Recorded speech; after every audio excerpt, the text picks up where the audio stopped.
भाई आम समस्त को बचाई रखुचे से सम्मान थे आम माँ गछटी कार्यक्रम समस्त सामिल हवा ये तृतीय वर्ष आरंभ 2 वर्ष आम ए अतिक्रांत कर तो ठीक है। बहुत बहुत धन्यवाद सर। मुझे अनुरोध करी डीएफओ सार को सर वक्तव्य रखिए।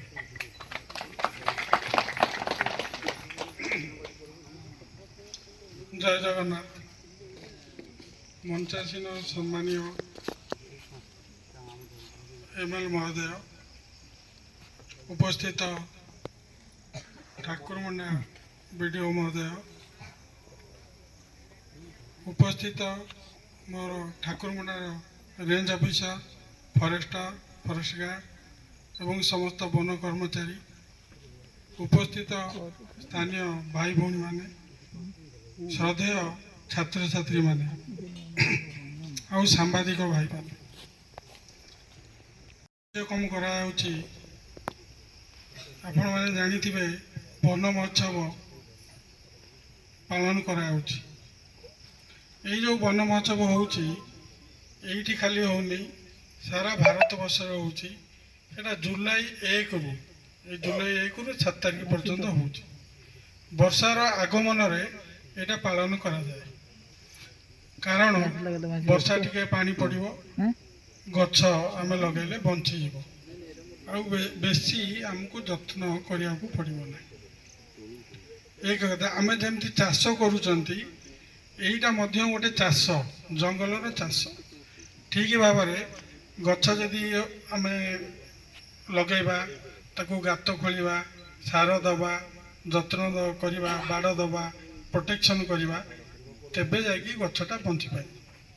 जमी आम चाष करूँ गाई गोरु पशिगले कि जंगल हाथी पशिगले आम घोड़ौंट सेमती जंगल जंगल जो गछ लगेबा ताकू आम जत्न जदि न करवा से गछ मरीज ताकू खाद्य दरकार। आपण मैंने जानते वीडियो महोदय कहले जलवायु परिवर्तन हो ठीक समय आमर वर्षा हो ठीक समय आमर शीत हो जलवायु परिवर्तन सेटा आ बहुत गरम हो पिला माने जानी थी जंगल माने कौन मु जंगल माने कहबी जंगल होची मोर माँ। ये जो माँ माने बसचंती जमती मते माँ मते जन्म देइचंती बढ़ई मु आज कथबार्ता करुची ये माने मोर माँ सेमती जंगल मोर माँ। जंगल मते जन्म देनी किंतु मते खाद्य दौची एपरे एप जोटा फॉरेस्ट कहली मते खाद्य दौची फूड ऑक्सीजन दौची तापरे रेन दौची वर्षा कराऊँच आउ एनवायरनमेंट ठीक रखुची। एनवायरनमेंट ठीक रखापी कंपोजिशन दरकार ऑक्सीजन नाइट्रोजन सब जो कंपोजिशन रहे सेटा ठीक रहिले एनवायरनमेंट ठीक रोचे। आउ सॉइल जदि जंगल न रहिबो मृत्तिकार उर्वर हेबनी आम चाषबास किसी हो पार आउ टेम्परेचर कम मु देखुची जो देश रे बेसी जंगल अच्छी से देशटा बहुत उन्नत। मु एबे नुआ आसीची मु देखुची आपण मानकर आमर जो करंजिया डिविजन रे समस्तकर आग्रह अच्छी गछ लगेबा गछ जगिबा जीवजंतु ये करवा से मत बहुत खुशी लगुच। जिते कार्य थिले मध्य आमर एमएलए सार आसिले मु भी आसिली आउ मत बहुत खुशी लगुच जे माँ माने मु आसिक पहुँचलिनी 8टारे माँ माने आसिक निजे निजे जाइकिरी माने गात केमती पानी जो रही जाइए ताकू टिके जत्न करवा ये निजे टिके खत पकेबा ये भली आग्रह मु कोठी परिलक्षित करिनी 35 वर्ष ये एरिया रे जो माने सम्मान अच्छी गछ को सम्मान अच्छी गछ को आगुरी सब पूजा करुले बर गछ ओस्त गछ आउ गाँ मुंडरे जो पीढ़ी थिला ताकू आपण कौन कहते जे ग्राम देवता रखिकी पूजा करुले माने से आम जानूचु जे लोक मैंने आह्वान कालू जंगल रोते गछ को पूजा करते गछ को जमा काटू नथिले शाल गछ है मौल गछ है चार गछ है एबे सुधा ये अंचल सबू गछ अच्छी पूजा करुँच औषधीय वृक्ष को पूजा करुँच। आपड़ केते जंगल जे आमको यही अंचल मु देखुची गोटे ସାରା ଓଡ଼ିଶାରେ ମୁଁ ଏଭଳି ଦେଖିନି ଏଠି ନ୍ୟାଚୁରାଲ୍ ଗ୍ରୋଇଂ ଶାଳ ହେଉଛି ଆଉ କେଉଁଠି ହେଉନି ମାନେ ଜଳବାୟୁ ଠିକ୍ ଅଛି।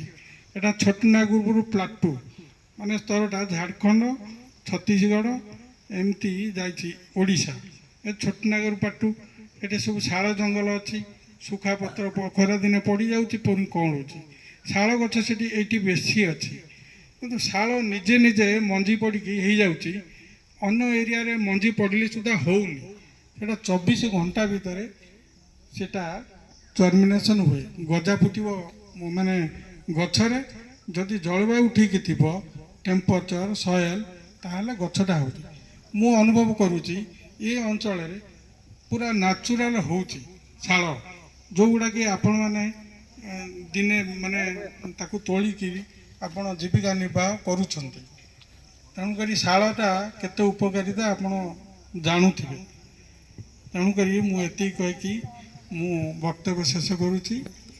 ମୁଁ ଆଶା କରୁଛି ଯେମିତି ଜଙ୍ଗଲ ଥିଲା ଆଗରୁ ଠାକୁରମୁଣ୍ଡାରେ ଏବଂ ଆମର ଅଭୟାରଣ୍ୟ ଶିମିଳିପାଳରେ ସେଟାକୁ ଆମେ ସୁରକ୍ଷା କରିବା ଜୀବଜନ୍ତୁ ମଧ୍ୟ ସୁରକ୍ଷା କରିବା ଜୀବଜନ୍ତୁକୁ ଆମେ ମାରିବାନି ସୁରକ୍ଷା କରିବା ତାହେଲେ ଆମର ଜଙ୍ଗଲ ସୁରକ୍ଷା ହେଇପାରିବ ଜୀବଜନ୍ତୁ ରହିଲେ ଆମେ ରହିବା ଆଉ ସାଙ୍ଗ ହେଇକି ଆମେ ରହିବା ଜୀବଜନ୍ତୁ ଯେମିତି ରହୁଥିଲେ ଆହ୍ୱାନ କାଳରେ ସାଙ୍ଗ ହେଇକି ରହିବା ମୁଁ ଏତିକି କହିକି ମୋ ବକ୍ତବ୍ୟ ଶେଷ କରୁଛି ନମସ୍କାର। ପକେଇଛନ୍ତି ଭୟାଣୀବେଡ଼ା ଗାଁ ମହୋତ୍ସବର ସପ୍ତାହର ଷଷ୍ଠ ଦିବସରେ ଭୟାଳବେଡ଼ା ଏ ମଞ୍ଚରେ ଆସୀନ ହୋଇଥିବା ମୁଖ୍ୟ ଅତିଥି ଆମର ଲୋକପ୍ରିୟ ବିଧାୟକ ମାନନୀୟ ପଦ୍ମଚଳ ହାଇବ୍ରୁ ମହୋଦୟ ଠାକୁରମୁଣ୍ଡା ଗୋଷ୍ଠୀ ଉନ୍ନୟନ ଅଧିକାରୀ ଶ୍ରୀଯୁକ୍ତ ସ୍ୱପ୍ନେଶ୍ୱର ବେହେରା ମହୋଦୟ ଏବଂ କରଞ୍ଜିଆ ବନଖଣ୍ଡର ଅଧିକାରୀ ଶ୍ରୀଯୁକ୍ତ ଅଜୟ କୁମାର ସାହୁ ମହୋଦୟ ବନାଞ୍ଚଳ ଅଧିକାରୀ ଶ୍ରୀଯୁକ୍ତ ଉମାକାନ୍ତ ବେହେରା ମହୋଦୟ ଏଥିସହିତ ଅନ୍ୟାନ୍ୟ ସମସ୍ତ ଅତିଥି ସାମ୍ନାରେ ଥିବା ସମସ୍ତ ଫରେଷ୍ଟର ଏବଂ ବନରକ୍ଷୀ ବନ କର୍ମଚାରୀ ଏସ୍ଏସ୍ଜି ମହିଳାଗଣ ସ୍କୁଲ ପିଲା ଏବଂ ବୁଦ୍ଧିଜୀବୀ ସମସ୍ତଙ୍କୁ ମୁଁ ଆଜିକା କାର୍ଯ୍ୟକ୍ରମ ଅନେକ ଶୁଭେଚ୍ଛା ଅଭିନନ୍ଦନ ଜ୍ଞାପନ କରୁଛି। ଆଜିକାର କାର୍ଯ୍ୟକ୍ରମ ଯେଉଁ ଏଠି ହେଉଛି ଗଛ ଲଗାଇବା ପାଇଁ ଏକ ସଚେତନ କାର୍ଯ୍ୟକ୍ରମ ବର୍ଷ ସାରା ଆମେ ସଚେତନ ହେବା ଗଛ କାହିଁକି ଲଗାଇବା କେମିତି ଲଗାଇବା ତେଣୁ ପ୍ରାକ୍ଟିକାଲି ଜ୍ଞାନ ସହିତ ପ୍ରାକ୍ଟିକାଲି ବୁଝାଇ ଦେବା ପାଇଁ ଏସବୁ କାର୍ଯ୍ୟକ୍ରମ ହେଉଛି। ଆମେ ଏତିକି ମନେ ରଖିବା ଦରକାର ମୋ ଜୀବନ ମୋ ହାତରେ ମୁଁ ଯଦି ନିଜେ ନ ଚାହିଁବି ମୋ ଜୀବନ ରହିବ ନାହିଁ ତେଣୁ ଆମମାନଙ୍କ ଜୀବନକୁ ଠିକ୍ ଭାବରେ ରକ୍ଷା କରିବା ପାଇଁ ସରକାର କେବଳ ଆମକୁ ସାହାଯ୍ୟ କରୁଛନ୍ତି ତାଙ୍କର କିଛି ଦାୟିତ୍ୱ ନାହିଁ ଯେ ନିଶ୍ଚିତ ଭାବରେ ଆମ ଜୀବନ ରହିବ ବୋଲି ଆମ ଜୀବନ ଆମ ହାତରେ ତେଣୁ ଆମକୁ ସେମାନେ ସାହାଯ୍ୟ କରିବା ପାଇଁ ଆସିଛନ୍ତି ଆମେ ଭାବିବା ନାହିଁ ଗଛ ଲଗେଇବା ଗଛ ବଞ୍ଚେଇବା ଗଛକୁ ରକ୍ଷା କରିବା କେବଳ ସରକାରଙ୍କ ହିଁ ଦାୟୀ ତାଙ୍କର ହିଁ ଦାୟିତ୍ୱ ରହିଛି କେବଳ ବନ କର୍ମଚାରୀ ଆସିଲେ ହିଁ ଏ ଗଛ ଲଗେଇବେ ଏସବୁ ଧନ୍ଦା କରିବେ ଏ ଭାବନା ଏକ ଭ୍ରାନ୍ତ ଧାରଣା କାହିଁକି ଆମେ ନିଜେ ନ ଚାହିଁଲେ ନିଜେ ବଞ୍ଚିବା ନାହିଁ ଯେମିତି ତ ଆମର ବଞ୍ଚିବାର ଆମର ଜୀବନ ହେଉଛି ଗଛ ଯଦି ଗଛ ନାହିଁ ଆମର ଜୀବନ ନାହିଁ ସୃଷ୍ଟି ଆରମ୍ଭରୁ ପ୍ରଥମରେ ଗଛ ସୃଷ୍ଟି ହେଇଥିଲା ମଣିଷ ବଞ୍ଚିବା ପାଇଁ ଯାହା ଦରକାର ଆଗେ ତାହା ସୃଷ୍ଟି ହେଲା ତାପରେ ମଣିଷ ସୃଷ୍ଟି ହେଇଥିଲେ ବର୍ତ୍ତମାନ ସେଇ ମଣିଷ ହିଁ ରକ୍ଷକ ହୋଇ ଭକ୍ଷକ ସାଜିଛି କୁମ୍ଭୀର ଭଳି ନିଜ ଛୁଆକୁ ଖାଇ ଦେଉଛି ଏବଂ ନିଜେ ହିଁ କାନ୍ଦୁଛି ଦୋଷ ଦେଉଛି ଭଗବାନଙ୍କୁ ତେଣୁ ଏଭଳି ନ ହଉ ଆଜି ଜାପାନରେ ଆମେ କିଛି ଅଫିସର ଅଫିସ ଗଲାବେଳକୁ ପାନ ବଟୁଆଟେ ଦୋକାନରୁ ନେଇକି ଯାଉଛନ୍ତି ଜାପାନରେ ଆଜି ଅଫିସ ଯିବା ପୂର୍ବରୁ ଗୋଟେ ଅକ୍ସିଜେନ ବଟୁଆ ନେଇକି ଯାଉଛନ୍ତି କାହିଁକି ନା ସେଠି ଅମ୍ଳଜାନ ସର୍ଟେଜ ହେଇଛି ଜଙ୍ଗଲ ନାହିଁ ତ ଆଜି ଭଗବାନଙ୍କ ଦୟାରୁ ଆମ ପାଖରେ ଜଙ୍ଗଲ ଅଛି କିନ୍ତୁ ଯେତେ ପରିମାଣ ଥିଲା ସେତେ ନାହିଁ ବହୁତ କିଛି ଅଭାବ ରହିଯାଇଛି ସେ ଅଭାବକୁ ପୂରଣ କରିବା ଆମର କର୍ତ୍ତବ୍ୟ ମୁଁ ଅଧିକ କିଛି କହୁନି ବର୍ଷା ଆସିଯାଉଛି ୟା ପରେ ଆମର ଅଛନ୍ତି ମୁଖ୍ୟ ଅତିଥି ଯିଏକି ଜ୍ଞାନ ଗୁଣ ଧର୍ମ କର୍ମ ସବୁଥିରେ ସେ ଜଣେ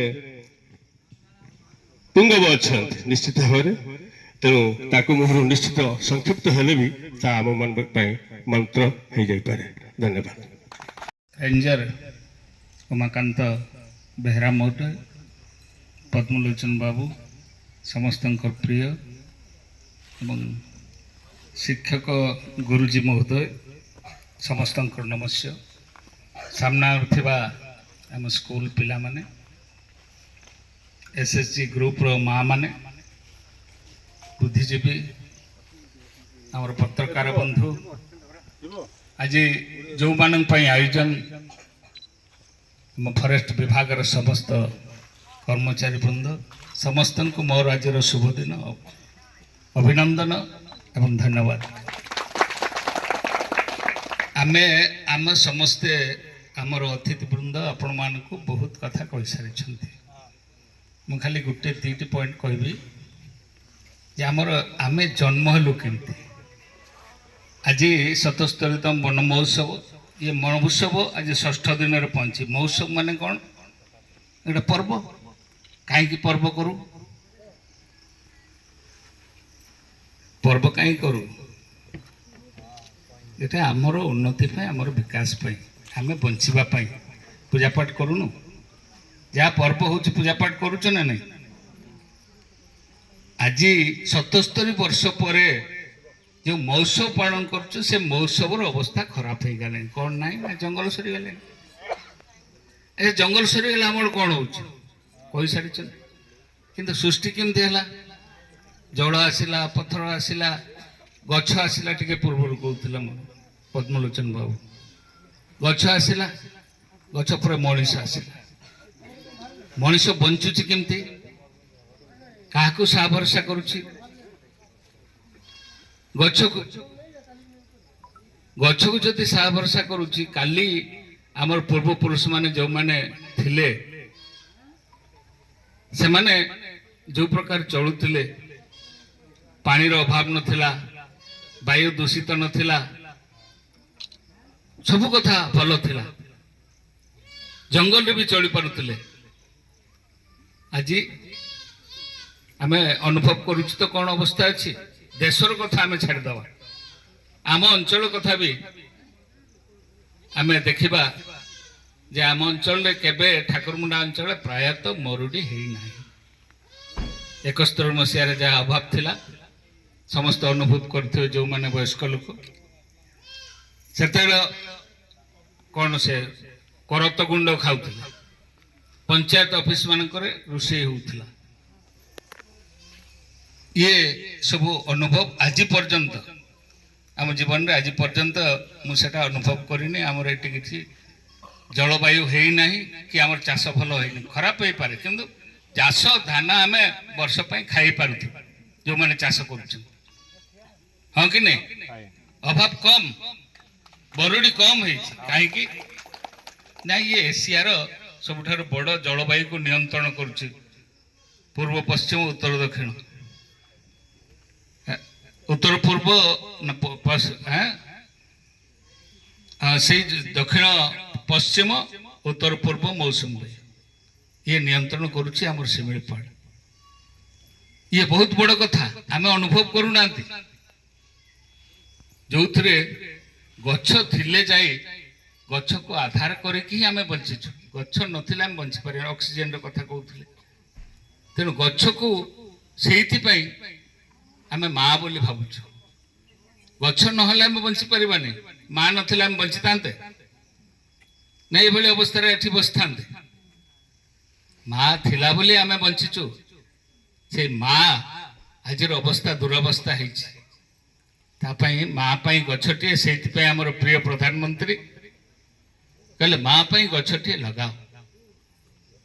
ଯାହାର ଅବସ୍ଥା ଆଜି ଅବହେଳିତ ଅବସ୍ଥାରେ ଅଛି, ଦୁସ୍ଥ ଅବସ୍ଥାରେ ଅଛି, ଗଛ ସରିଗଲାଣି। ଅକ୍ସିଜେନର ଏଇ ଯେଉଁ ମହାମାରୀ ମଝିରେ ହେଲା, କରୋନା ହେଲାନି, ସେ ଅକ୍ସିଜେନର ଅଭାବ ଥିଲା। ବିଭିନ୍ନ ରୋଗ, ଆମର ଅକ୍ସିଜେନ ଦିଆଗଲା ସମସ୍ତଙ୍କୁ, ତାପରେ ବଞ୍ଚିଲେ ସେମାନେ। ଏଭଳି ଆଗାମୀ ଦିନ ଅନେକ ଜ୍ୟୋତିର୍ବିଦ ମାନେ, ବୈଜ୍ଞାନିକ ମାନେ ତାକୁ କଳନା କରିଛନ୍ତି। ଯଦି ଆମେ ଗଛ ଏବେ ଲଗେଇବା ନାହିଁ, ଭାରତ ବର୍ଷ ବି, ଆମ ଓଡ଼ିଶା ବି, ଆମ ଠାକୁରମୁଣ୍ଡା ଅଞ୍ଚଳ କରଞ୍ଜିଆ ଅଞ୍ଚଳ ବି ସେଇ ଅବସ୍ଥାକୁ ପହଞ୍ଚିଯିବ। ତେଣୁ ଆମେ ବହୁତ ଭାଗ୍ୟବାନ ଠାକୁରମୁଣ୍ଡା ଅଞ୍ଚଳ କରଞ୍ଜିଆ ଅଞ୍ଚଳ ଲୋକମାନେ। ଶିମିଳିପାଳ ଅଛି, ଶିମିଳିପାଳ ସରି ସରି ଆସିଲାଣି, ଅଲଗା ମାନେ ଅନୁଭବ କଲେଣି। ଆମେ ସେ ଅନୁଭବ କରିବା ନାହିଁ, ତା ପୂର୍ବରୁ ସଚେତନ ହେଇଯିବା। ଇଏ ସବୁଠୁ ବଡ଼ କଥା। ସେଇ ମହୋତ୍ସବ ଯେଉଁ ପାଳନ ଅବସରରେ ଆମମାନଙ୍କୁ ଡିପାର୍ଟମେଣ୍ଟ ତରଫରୁ, ବିଭାଗ ତରଫରୁ ଆମକୁ ସଚେତନ କରାଯାଉଛି। ସେଇଥିପାଇଁ ଆମେ ଆପଣମାନଙ୍କ ପାଇଁ, ଆମର ଲୋକ ଆପଣମାନେ, ଆମର ଅଞ୍ଚଳର ଭାଇ ଭଉଣୀ ଦାଦା କାକା ଖୁଡ଼ି ବିଭିନ୍ନ ପ୍ରକାର ସମ୍ପର୍କରେ ଆପଣମାନେ ଅଛି, ଦାୟିତ୍ୱ ଆମେ ନେଇଛୁ, ଆପଣମାନେ ଦେଇଛନ୍ତି। ତେଣୁ ଆପଣମାନଙ୍କ ପାଖରେ ଏତିକି ନିବେଦନ, ଏତିକି ଅନୁରୋଧ ଯେ ଆମେମାନେ ଗଛ ନଥିଲେ ମଣିଷ ଜୀବନ ବଞ୍ଚିପାରିବେ, ଜୀବଜଗତ ବଞ୍ଚିପାରିବନି। ଆଜି ପଶୁ କ'ଣ ଖାଉଛନ୍ତି? ଗଛ ମୂଳ ଫଳପତ୍ର, ସେ ନଥିଲେ ବଞ୍ଚିପାରିବେ? ବଞ୍ଚିପାରିବେନି। ଆମେ ଔଷଧ କୋଉଠୁ ପାଇବା? ଗଛରୁ, ପତ୍ର ଚେରରୁ, ଛାଲିରୁ। ଇଏ ସବୁ ପାଇବା କେମିତି? ବଞ୍ଚିବା କେମିତି? ଜଳବାୟୁ ତ ଦୂରର କଥା, ଜଳବାୟୁ ଆସିବ ଯେ ଗଛ ଫସଲ ଇଏ ଗୋଟେ କଥା, ଉଦ୍ଭିଦ ଜଗତ ଇଏ କେବେ ସମ୍ଭବ ହବ ନାହିଁ। ସମ୍ଭବ ନହେଲେ ଆମ ଜୀବନ, ସେଇଥିପାଇଁ ଗଛ ନହେଲେ ଜୀବନ କଷ୍ଟଦାୟକ କହୁଥିଲେ ପଦକୁ। ତେଣୁ ସେଇଟା ପାଇଁ ଆମେ ଆମର ସମୟଠୁ ବର୍ତ୍ତମାନ ଆମ ପିଲାମାନଙ୍କୁ କାହିଁ ସଚେତନ କରୁଛୁ, କାହିଁ ପାଠ ପଢ଼ଉଛୁ? ପିଲାମାନଙ୍କୁ ସେଇଥି ପାଠ ପଢ଼ଉଛୁ ଯେ ଆମେ ଆଜି କଷ୍ଟରେ ମା ମାନେ ଅଛୁ, ବାପା ମାନେ ଅଛୁ, ଆମ ପରିବାର ଆଜି କଷ୍ଟ ପାଉଛି। ପିଲାମାନେ ଟିକେ ଭଲ କି ପାଠ ପଢ଼, ଶିକ୍ଷିତ ହୁଅ, ତୁମର ଆଗାମୀ ପରିବାର, ଆଗାମୀ ଜୀବନଟା ତୁମର ସୁଖମୟ ହଉ। ସେ ପଢ଼ଉଛୁ ନା କୋଉଥିପାଇଁ ପାଠ ପଢ଼ଉଛୁ? ଆମର ପିଲାମାନଙ୍କର ନାତି ନାତୁଣୀ ଯେଉଁମାନେ ଆଗାମୀ ପିଢ଼ି ଆସିବେ, ସେମାନେ ଭଲ ରୁହନ୍ତୁ। ଆଜି ବି ଆପଣମାନେ ଯେଉଁ ଦାୟିତ୍ୱ ଦେଇଛନ୍ତି, ଆମେ ସମସ୍ତେ ମଞ୍ଚରେ ମଞ୍ଚାସୀନ ଅଛୁ, ସମ୍ମାନୀୟ ଅତିଥିବୃନ୍ଦ, ଆମେ ସେଇଟା ଅନୁଭବ କରୁଛୁ। ଆମର ଅଞ୍ଚଳ ଲୋକମାନେ, ଆମର ଅଞ୍ଚଳ ମଣିଷମାନେ ସମସ୍ତେ ସୁଖ ଶାନ୍ତି ସମୃଦ୍ଧିରେ ଜୀବନଯାପନ କରନ୍ତୁ, ସୁଖରେ ଥାନ୍ତୁ, ଶାନ୍ତିରେ ଥାନ୍ତୁ। ତାଙ୍କୁ ନଷ୍ଟ ନ କରୁ, ଖରାପ ପ୍ରଭାବ ବେଶୀ ନ ହଉ। ଏଇ ଝଡ଼ ବାତ୍ୟା ମଝିରେ ଯେଉଁ ହେଲା, ଝଡ଼ ବାତ୍ୟା ହେଲା କି ନାହିଁ? ବିଭିନ୍ନ ଜାଗାରେ ଗଛ ପାଲଟିଗଲା, ଉପୁଟିଗଲା, ଘର ଦ୍ୱାର ଉଡ଼େଇ ନେଇଗଲା। ୟାର କାରଣ କ'ଣ?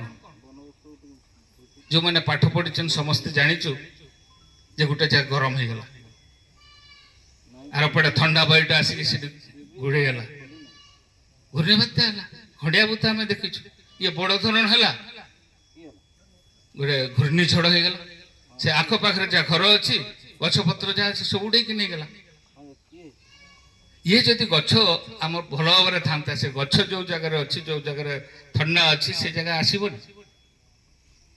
ଯେତେ ଖରା ବର୍ଷା ଶୀତ, ସେଇଥିପାଇଁ ପ୍ରକୃତି ତାକୁ ନିୟନ୍ତ୍ରଣ, ଭଗବାନ ଯେଉଁ ଆମେ କହୁଛୁ ବିଶ୍ୱାସ, ଗୋଟେ ବଡ଼ ଶକ୍ତି, ଯେଉଁ ଶକ୍ତି ଆମମାନଙ୍କୁ ଚଳିବା ପାଇଁ, ବଞ୍ଚିବା ପାଇଁ ଗୋଟେ ପାଣିର ଦେଇଛି, ପବନ ଦେଇଛି, ଆକାଶ ଦେଇଛି, ମାଟି ଦେଇଛି। ଯେଉଁ ମାଟି ଆମେ ଆଜି ମାଟି ସବୁ ଜିନିଷ ଦଉଛୁ। ଚାଷ କୋଉଠି କରୁଛୁ? ଘର କୋଉଠି କରୁଛୁ? ଶୋଉଛୁ କୋଉଠି? ତାই କିଏ ଖାଦ୍ୟ ଦଉଛି? ମାଟି। ସବୁ ଜିନିଷ ଉପାଦାନ ସେଥିରେ ଅଛି। ସେଇ ଉପାଦାନ ଆଜି କ୍ଷୟ ହେଇଗଲାଣି, ତାକୁ ବଞ୍ଚେଇବା। ଗଛ ଲଗେଇଲେ, ସେ ଗଛ ଲଗେଇଲା ମାନେ ଗଛ ବଞ୍ଚେଇବ, ଗଛ ତାକୁ ଧରି ରଖିବ। ସେଇଥିପାଇଁ ଆଜି ଗଛର ଆବଶ୍ୟକତା। ତେଣୁ ମା ପାଇଁ ଗଛଟି ଆମମାନଙ୍କର ସମସ୍ତେ ଘରେ ବି ଆଜି ଫରେଷ୍ଟ ବିଭାଗ ତରଫରୁ ରହୁଛି। ଆମେ ସବୁ ଯତ୍ନ ନେବା, ଯେତେବେଳେ ଅସୁବିଧା ହଉ ବିଭାଗକୁ ଜଣେଇବା, ଗାଁରେ ବୈଠକ କରିବା। ଆମେମାନେ ଅଛୁ, ଆମମାନଙ୍କୁ ଆପଣମାନେ ଜଣେଇବେ, ଆମେ ତାକୁ ସୁରକ୍ଷା କରିବା। କେମିତି ଅଗ୍ନି ଦାଉରୁ ବା ନିଆଁ ଦାଉରୁ ଆମେ ତାକୁ ରକ୍ଷା କଲେ ଆସନ୍ତା ବର୍ଷ ଯେତେବେଳେ 5-10 ବର୍ଷ ହେବ, ଆମେ ଅନୁଭବ କରିବା ସେ ଯେଉଁ ଜାଗାରେ ଆଜି ଯେଉଁ ପେଜରେ ଆମେ ଗଛ ଲଗେଇଛୁ, 5-10 ବର୍ଷ ପରେ ଦେଖିବା କେମିତି ଲାଗୁଛି। ସେଇ ଯୁଆଡ଼େ ଜଙ୍ଗଲ ଅଛି, ସିଆଡ଼ୁ ଥଣ୍ଡା ପବନଟା ଆସୁଥିବ। ଖରାଦିନ ଆସିବ କି ନାହିଁ? କେତେବେଳେ କେତେ ବର୍ଷ ପରେ, ଆଜି ଲଗେଇଲେ 5 ବର୍ଷ ପରେ ଆମର ଥଣ୍ଡା ପବନ, ସିଏ ଏସି ଦେଉଛି। ଆମ ଅଞ୍ଚଳରେ ଏସିର ଆବଶ୍ୟକତା ନାହିଁ, ଫ୍ୟାନ୍ର ଆବଶ୍ୟକତା ନାହିଁ। ଯେଉଁ ପଇସା ଖର୍ଚ୍ଚ କରି ଫ୍ୟାନ୍ ଆଣୁଛୁ, ବର୍ଷରେ ଗୋଟିଏ ମାସ କି 5-7 ଦିନ ଆମେ ଯଦି ଗଛ ଲଗେଇଦେବା, ଫ୍ୟାନ୍ର ଆବଶ୍ୟକତା ନାହିଁ, ଏସିର ଆବଶ୍ୟକତା ନାହିଁ। ସତରେ ଆମେ ସେଇଥିପାଇଁ এই ଜିନିଷ ଆମେ ଆଜି ଦିନରେ ଆପଣମାନଙ୍କୁ ସମସ୍ତଙ୍କୁ ନିବେଦନ କରୁଛି ସମସ୍ତଙ୍କର ମାନସିକ ସ୍ତର ଅନ୍ତର ସହିତ ଆମେ ଚିନ୍ତା କରିକି ସଂକଳ୍ପ ନେଇକି ଏ ଗଛ ଲଗେଇବା ବଞ୍ଚେଇବା ଆମେ ଆମର ଆଗାମୀ ପିଢ଼ି ଛୁଆମାନେ ଯାହା ପାଇଁ ଆମେ ଏତେ କଷ୍ଟ କରୁଛୁ ସେ ପିଲାମାନଙ୍କ ପାଇଁ ଭବିଷ୍ୟତ ସୁରକ୍ଷା ରଖିବା ବହୁତ ବହୁତ ଧନ୍ୟବାଦ ଭାରତ ମାତା କି ଜୟ ବନ୍ଦେ ମାତରମ୍। ଆମକୁ କିଛି ମୁହୂର୍ତ୍ତ ଦେଇକି ଏଇ ଆସିକିନା ଯେଉଁ ଏଠି ଉପସ୍ଥିତ ହେଇ ସମସ୍ତଙ୍କୁ ଉତ୍ସାହିତ କରିଛନ୍ତି ଆଉ ତାଙ୍କର ମୁଖ ନିଃସୃତ କିଛି ବାଣୀ ଯେଉଁଟାକି ଆମର ପରିବେଶ ପ୍ରତି ଯେଉଁ ଭାବ ତାଙ୍କର ରହିଛି ତାଙ୍କର ଭାବନାକୁ ଯେମିତି ଆମେ ସତ୍କାର୍ଯ୍ୟରେ ପରିଣତ କରିବା ସେଥିପାଇଁ ଟିକେ ଯତ୍ନବାନ ହେବା। ତେଣୁ ସାର୍ଙ୍କୁ ମୁଁ ବହୁତ ବହୁତ ଧନ୍ୟବାଦ ଦେବି। ସାର୍ ଧନ୍ୟବାଦ। ଶୁଭ ଅବସରରେ ସେଥିପାଇଁ ସାର୍ଙ୍କୁ ଅଶେଷ ଅଶେଷ ଧନ୍ୟବାଦ ସାର୍ ଦେବି କାରଣ ତାଙ୍କର ଆଜି ଗୋଟେ ପ୍ରୋବ୍ଲେମ୍ ହେଇଯାଇଛି ଡିଜାଷ୍ଟର ପ୍ରୋବ୍ଲେମ୍। ଆମର ଯେଉଁ ଠାକୁରଣ୍ଡା ଆନ୍ଦପୁର ରାସ୍ତାରେ ଗୋଟେ ପୋଲଟା ଭାଙ୍ଗି ଯାଇଛି ଲୋକମାନଙ୍କର ଯାତାୟାତରେ ବହୁତ ପ୍ରୋବ୍ଲେମ୍ ହେଉଛି ସେଥିପାଇଁ ସାର୍ଙ୍କୁ ବାରମ୍ବାର ଫୋନ୍ ବି ଆସୁଛି ସେ ଫୋନ୍ରେ ମ୍ୟାନେଜ୍ କରୁଛନ୍ତି। ସେ ବ୍ୟସ୍ତତା ଭିତରେ ଆସିକିନା ବି ଏଇ ଯେଉଁ ଆମକୁ ଆସିକିନା ଉତ୍ସାହିତ କଲେ ତାଙ୍କର